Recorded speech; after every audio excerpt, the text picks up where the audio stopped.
Well, today's content is obviously going to be a little different. I just wanted to kind of showcase my wheel gun here.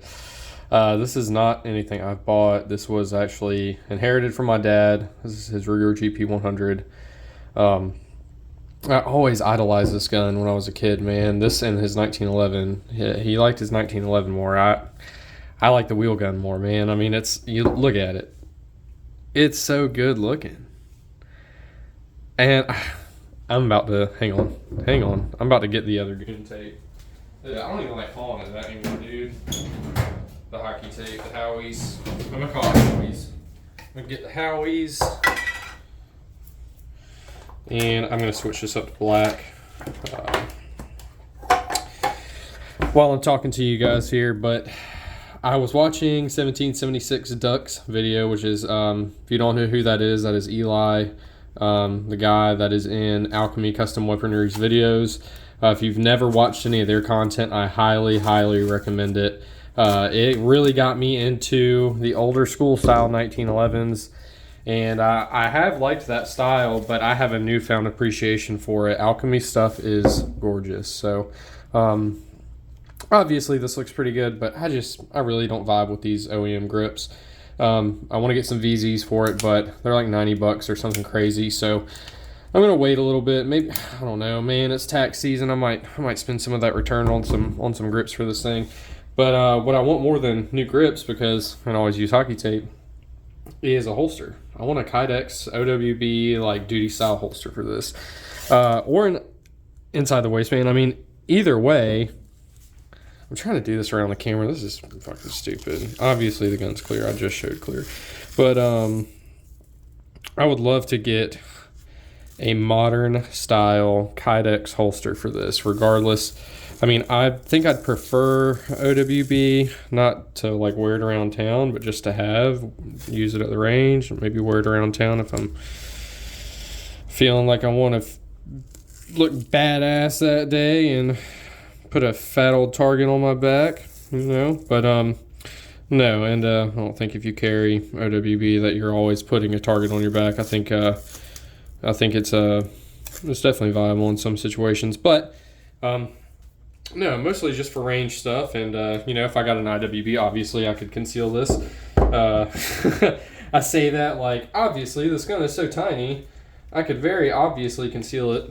I'm gonna try and turn y'all this way, because this is a lot easier for me to get the gun this way. But I need a knife. I got a knife. So, yeah, I don't know.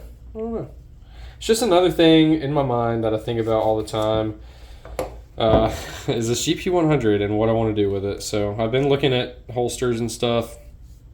That's horrific. My tape got boogered up, so... But I've been looking at holsters for it for a while, and it really, I can't remember who makes one. There are Kydex GP100 holsters, but I don't know.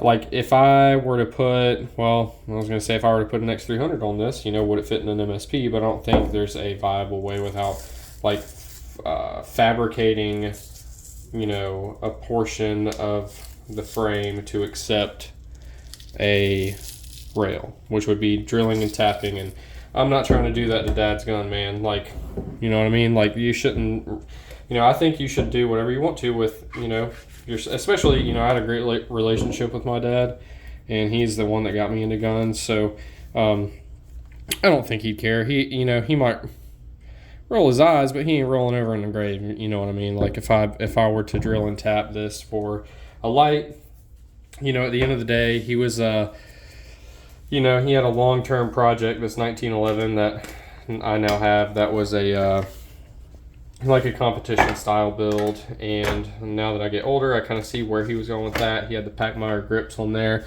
like wrap around the front grip. He had he had a replacement back strap with the classic checkering, the 25 lines per inch, I think, whatever is standard.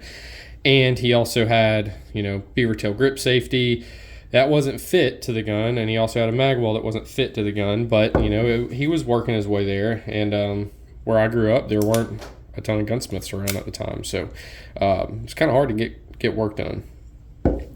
So I don't even know where I was going with that, but I guess what I was saying is, he wouldn't kill me if I made this really tactical or like really performance driven, let's say. And I think I am going to do one thing to this. And maybe it's stupid, maybe it'll work, but somebody makes an optics plate for this. So you see, obviously, there's a pin right there and your windage or whatever adjustment there, elevation. I don't know what that is. Probably elevation right there. You can pop that pin out. Somebody makes a plate that like slides in here firm. You pop the pin in, and then you have an RMR footprint on top, or 507K, whatever. I can't remember, RMSC footprint.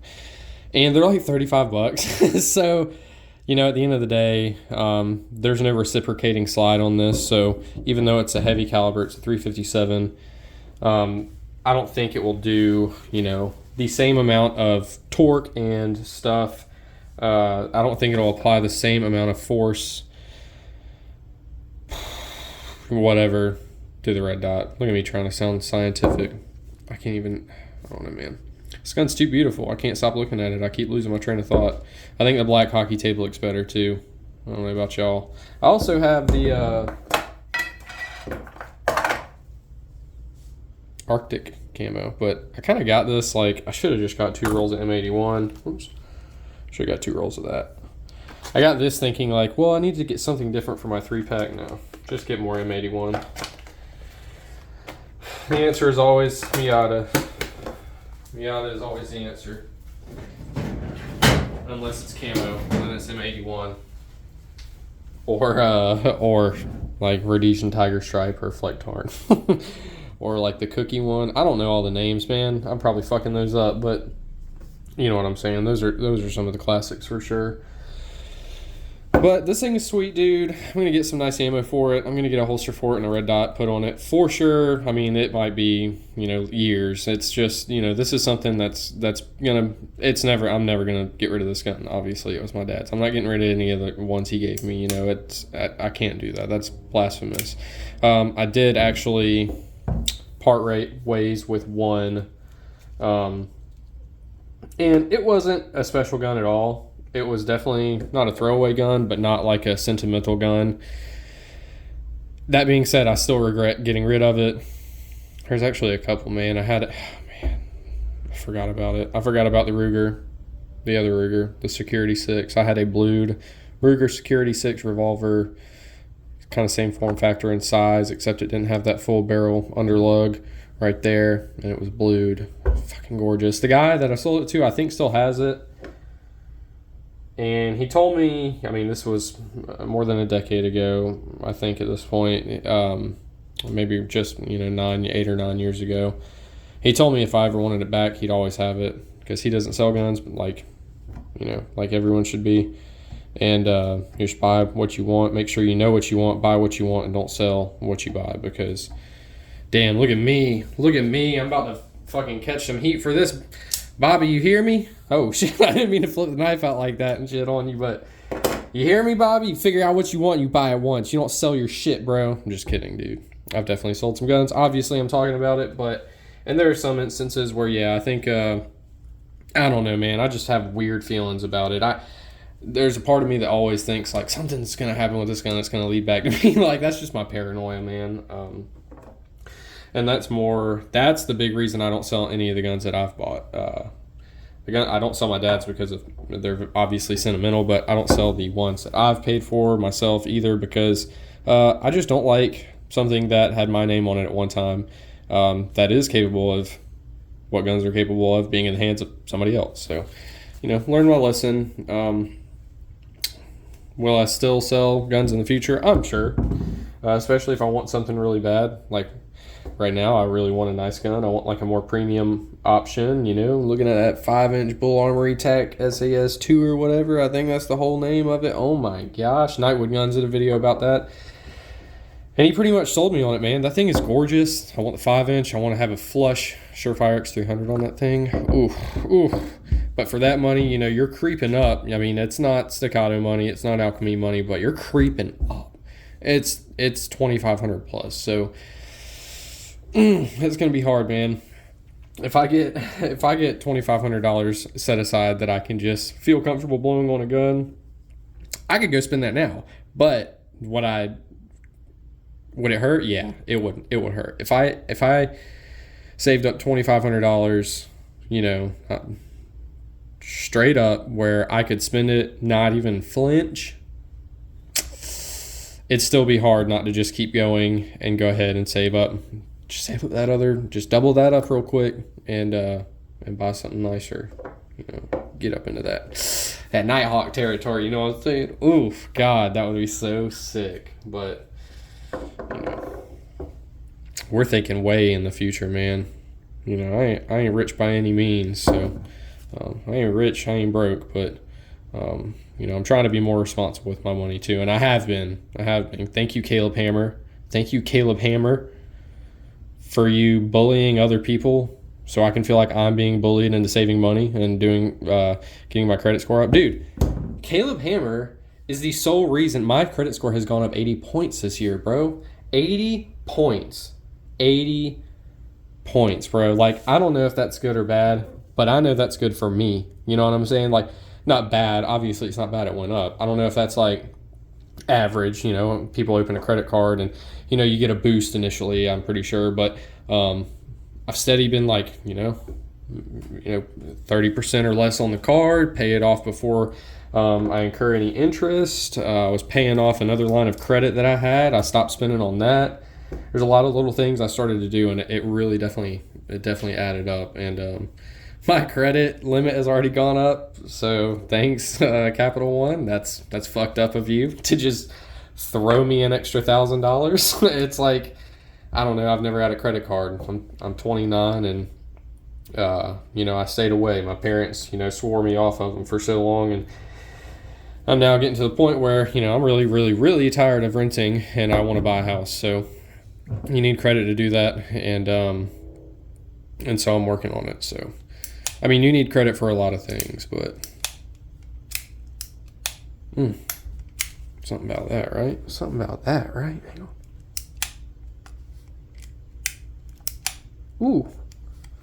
I mean, it's no Python. And we don't slam that thing back in. No, sir. Not on Dad's gun. If I bought a wheel gun, I'd be flipping that thing around. But not on Dad's gun, man. Not on Dad's. We gotta keep that thing in good and tip top. No holes. No engraving. Unless it's like some really like cool sentimental something. No crazy shit. Maybe some new grips, a new red dot, stuff I can change back. Is that it? Is it all I want to talk about? I guess so. I like this I think this has been a good video. Kind of rambled on, but you know, that's why I make these, because I get to ramble with y'all and not feel guilty about it. I sit there and, you know, force my girlfriend to listen to me talk about what red dot I want to put on my GP100 and how I found some cheap plates that I may as well give a shot. You know, and like, she's tired of it before I even start. Damn, this is the worst camera setup, by the way. Dog outside. I thought it was a cat raging. But yeah.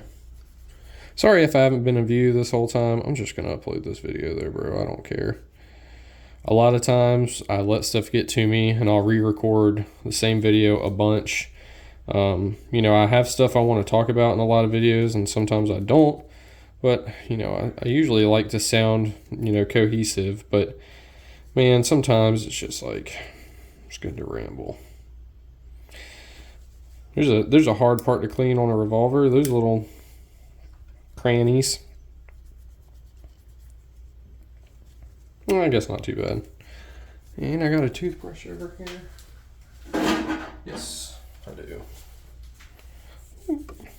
Yeah. Yeah. All right, I ain't gonna sit here and make y'all watch me clean this thing, but leave in the comments what you think, what you would do if this was yours. Would you say fuck it and drill holes all in this underlug here and mount a pick rail? Because I mean, man, if you're gonna choose a revolver to throw some bolts in, you got some prime real estate there. If you created, you know what I'm saying, you machine down a pick rail, you could even have it come. How does that? Oh yeah, you'd for sure clear it. You could have it come, bolt in here, and have it come all the way back to like here. Do like a full pick rail, and have your Surefire. Be a hard activation, but damn, that would be hot. Surefire red dot. All right. See you guys on the next one. Thanks for watching.